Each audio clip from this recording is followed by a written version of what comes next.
आज हम आपको 7 पार्ट पढ़ाएंगे। 7 पार्ट के कुछ क्वेश्चंस हैं जो यूपी बोर्ड परीक्षा के लिए महत्वपूर्ण हैं। ऐसे करके आपका सवाल लिख के आया कि बिंदु -3,4 की मूल बिंदु से दूरी क्या होगी। तो मूल बिंदु से आपसे दूरी पूछ रहा है, तो आप ये सोचेंगे कि दूरी निकालने के लिए तो हमें 2 बिंदु चाहिए होते हैं और x1 x2 y1 y2 का मान छान लेंगे, दूरी का फॉर्मूला लगा के आप मान निकाल लेंगे। लेकिन इसमें तो एक ही दिया गया है, तब आप दूरी कैसे निकालेंगे। तो आइएगा हम आपको सिखाएंगे कि जब एक बिंदु दे रखा हो तब आपको दूरी कैसे ज्ञात करनी है। जैसे आपको एक ग्राफ बना के दिखाएं, जैसे हम आपको एक ग्राफ बना के दिखाएं, ये बता रहे मूल बिंदु ऐसे होता है।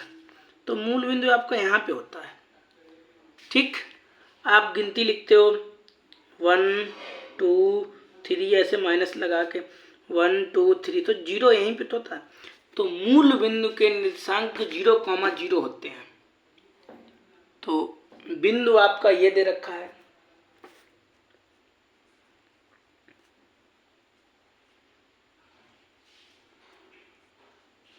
बिंदु आपका ये दे रखा है, ये क्या होने लगा, अब सही है, अब सही है, ठीक है। बिंदु आपका ये दे रखा है और मूल बिंदु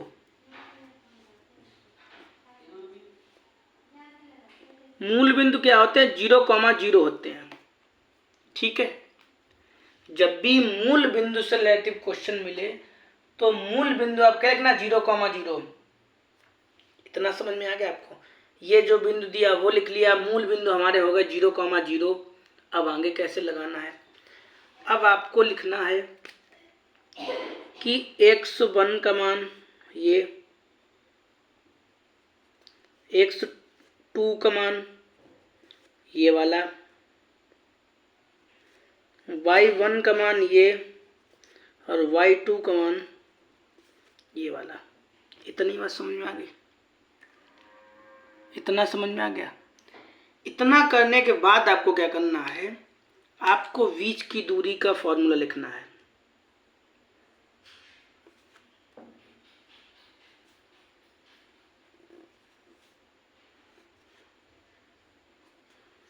क्या होता है बीच की दूरी का फॉर्मूला, x2 - x1 का होल स्क्वायर y2 - y1 का होल स्क्वायर, ठीक।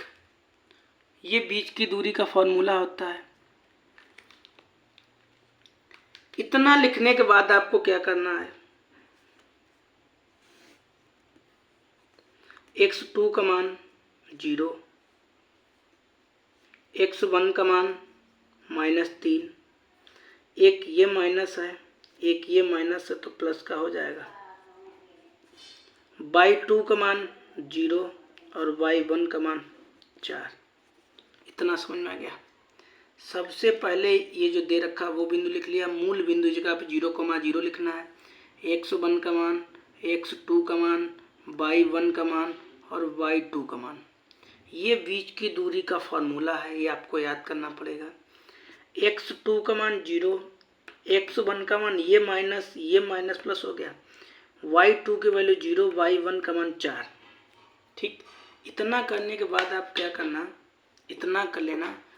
फिर एक बात बताइएगा कि इसे जब जोड़ेंगे तो 3 ही तो बचेगा, इसको जब करेंगे तो -4 ही तो बचेगा। अब 3 का 3 में स्क्वायर करो, या कहने का मतलब ये हुआ कि 3 का 3 में गुणा करो तो कितना आएगा, 3 त्रिका 9, और 4 का 4 में गुणा करोगे कितना हो गया, 16 हो गया। 16 हो गया। 16 कितने का वर्ग होता है, इनको दोनों को जोड़ो 25 हो जाएगा। 25 किसका वर्ग होता है, 5 का। अगर आपके विकल्प में 5 कहीं पे दिया गया हो तो आप टिक लगा दीजिएगा और आपका आंसर हो जाएगा। बताइएगा। सवाल समझ में आया? तो आया है तो ठीक है। एक सवाल और लिख रहे हैं, आपको बिंदु दे रखा है, बिंदु दे रखा है आपको -3, -4 की मूल बिंदु से दूरी होगी, मतलब दूरी ज्ञात करनी है आपको। तो दूरी कैसे ज्ञात करोगे? जिस तरह से अभी हमने लगाया था उसी तरीके से लगाएंगे हम, ठीक है? जिस तरीका से अभी लगाया था उसी तरीका से लगाएंगे। सबसे पहले लिख लेंगे बिंदु,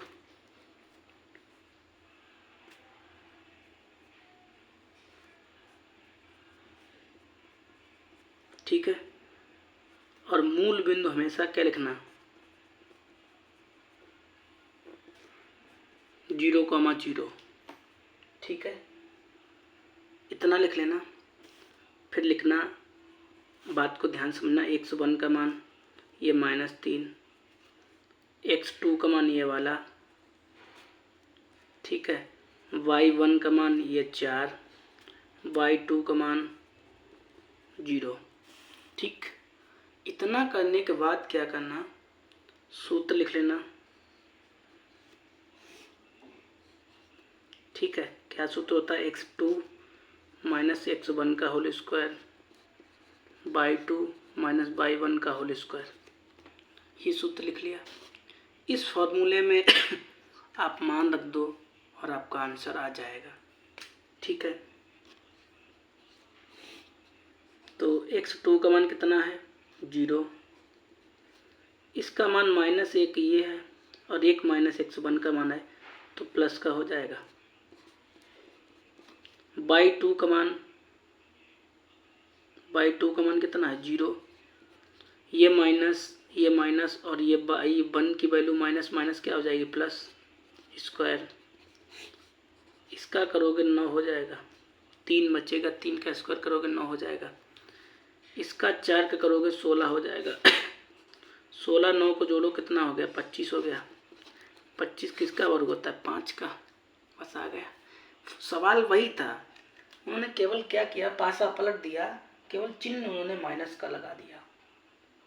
अब तो कर लोगे, चलेगा। इससे रिलेटेड हम और 1-2 सवाल लगा रहे हैं, इतना तो समझ में आ ही रहा होगा। तो इससे रिलेटेड हमारे सवाल और हैं। क्या सवाल है अगला? एक सवाल उन्होंने दिया है कि बिंदु आपको दे रखा है, आप सवाल नहीं लिखेंगे, ठीक है? बिंदु आपको दे रखा है कि 3,4 की मूल बिंदु से दूरी क्या होगी, ठीक? तब आपको कैसे लगाना है? सेम वही तरीका, मूल बिंदु मान लो 0,0 मान लेना। x1 का मान ये वाला होता है, पहला वाला। x2 का मान ये वाला होता है, y1 का मान ये वाला होता है और y2 का मान ये पीछे वाला होता है। इतना लिखने के बाद क्या करना कि बीच की दूरी का फॉर्मूला लिख देना। क्या होता है फॉर्मूला? ये होता है भाई फॉर्मूला,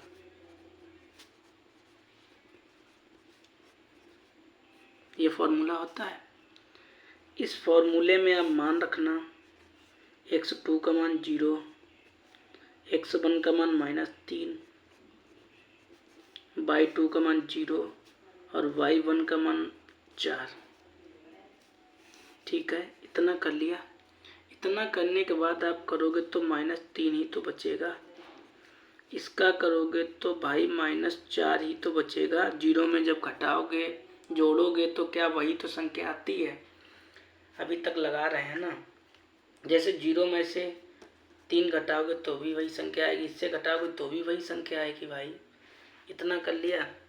अब इसका क्या करो, 3 त्रिका 9, ये 4 चक्कू 16, इन दोनों को जोड़ो 25 हो गया। 25 किसका वर्ग होता है? 5 का। भाई आंसर आ गया। आ रहा है ना खूब समझ में? आ रहा है। अगला सवाल नया है कुछ। क्या है देखते हैं। कि बिंदु आपको दे रखा है,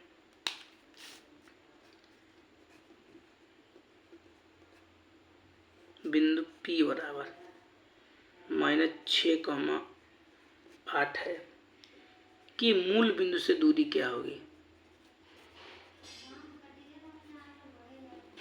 ठीक, तो मूल बिंदु से दूरी कैसे निकालोगे? सेम तरीका अभी वाला ही है, केवल संख्याएं चेंज कर रहे हैं ये। और संख्याएं चेंज करें तो क्या दिक्कत है? जिस तरीके से लगा रहे उसी तरीके से हम लगाते रहेंगे, है ना। तो x1 का मान, और ये मूल बिंदु मान लो 0,0 है। x2 का मान, y1 का मान, y2 का मान ये रखा। ठीक है, हमेशा ध्यान रखना x1 x2, ठीक है, y1 और y2। अब सूत्र होता है आपका कि x2 माइनस x1 का whole square, y2 minus y1 का होल स्क्वायर। इतना समझ में आ गया। अब आपको क्या करना है, बस मान लिख देने हैं। इसका मान कितना है? 0। इसका मान कितना? माइनस का ये है, ये भी माइनस का है और ये भी माइनस का है, तो माइनस माइनस क्या हो जाता है? प्लस का हो जाएगा। और y2 का मान 0, y1 का मान 8। ठीक है, ठीक है। तो यहाँ पे आपका जोड़ोगे 6 तो बचेगा, और ये आपका -8 ही तो है। घटाओगे 0 में से तो वही संख्या तो आएगी। 6 का 6 में करोगे 36 हो गया, 8 का करोगे तो 64 हो गया, 6 4 जोड़ो 10 हो गया, 10 की 0 हाथ लगा 1, और ये 9 1 10 हो गया। 100 किसका वर्ग होता है? 10 का। आपके विकल्प में अगर 10 कहीं पर दिखाई दे रहा हो तो टिक लगा लीजिए और आपका आंसर हो जाएगा। तो मूल बिंदु की दूरी निकालना आपको आ गई होगी। नहीं आ गई होगी तो एक सवाल अपने मन से लिखना और ट्राई करना, आप पे हो जाएगा। इतनी तो आशा है हमें, आप होशियार हैं। चलिएगा, तो पूरी 15 मिनट की वीडियो करे दे रहे हैं। एक सवाल हम आपको सिखा रहे हैं कि कभी कभी क्या होता है कि ऐसे भी क्वेश्चन पूछ दिया जाता है पेपर में। कैसे पूछ दिया जाता है कि ये सवाल ज़्यादातर पेपरों में आता है, हम आपको अच्छे से सिखाएंगे। इसके 2-3 अभी करा रहे हैं। जैसे उन्होंने यहाँ पे एक बिंदु लिख दिया, लिखा कि अक्ष, ऐसे नहीं, ये ऐसे लिखो कि x अक्ष से दूरी होगी, ऐसे क्वेश्चन लिख देते हैं। तो आपको जब x अक्ष की बात करें तब आपको कैसे लगाना है? जैसे इतना तो आप समझते ही होंगे कि ये x और अक्ष y होता है, तो x का मान, काला वाला मान कर लाइएगा, ये x का मान हो गया और ये y का मान हो गया। ठीक है, आपसे x की पूछ रहा है, x वाली पूछ रहा, छुपा लो x वाली को। कौन सी बची? y वाली बची। बस आपका 4 आंसर हो गया। समझ गए? जिसकी जैसे x की पूछता है तो x वाले को छिपा लो, जो बचे वही आपका आंसर हो गया। समझ गए? नहीं समझे? दूसरा क्वेश्चन देखो। अच्छा, जैसे लिखा है बिंदु -3,5 की y अक्ष से दूरी होगी। अब y का पूछ रहा है, तो x, y होता है या x, y लिखोगे, ये x का मान हो गया, y का हो गया। आपसे किसकी पूछेगी? y की पूछेगी, तो y की छुपा लो। y की क्या करो लो? छुपा ली हमने y की, y का मान छुपा लिया। कितना बचा? -3। बस यही तो आंसर हो गया आपका। मतलब जिसकी पूछे वो छुपा लो आप। तो बाई की पूछी थी, बाई छुपा ली, जो बच्चा मेरा आंसर हो गया। बोलिए क्या सही है ये बात? अगला बताइए, अच्छा आप अपने दिमाग से बताइएगा। 7,3। अब उन्होंने पूछी बाई अच्छे से दूरी क्या होगी, बाई अच्छे से दूरी बताइएगा। तो बाई वाला ये होता है, 100 वाला ये हो गया, बाई वाला ये हो गया। तो बाई वाले को दुका दीजिए। लो कितना बचा? 7 बचा। बस आपका आंसर हो गया। समझ में आया है? समझ गए? कि पूछे वही ढुका लो, हो जाएगा। अच्छा चलो इन दो की बताना आप कमेंट में। 5,9 इसमें बाई अच्छी की आपको बतानी है, बाई अच्छी की बतानी है। इसमें आपको बतानी है बाई अच्छी की बतानी है। दोनों की कमेंट करके बताना कि क्या होगी। ठीक है, इसमें भी बाई की बताना, इसमें भी बाई की बताने हैं। मिलेंगे आपको अगली वीडियो में, तब तक के लिए बस इतना ही। ठीक है।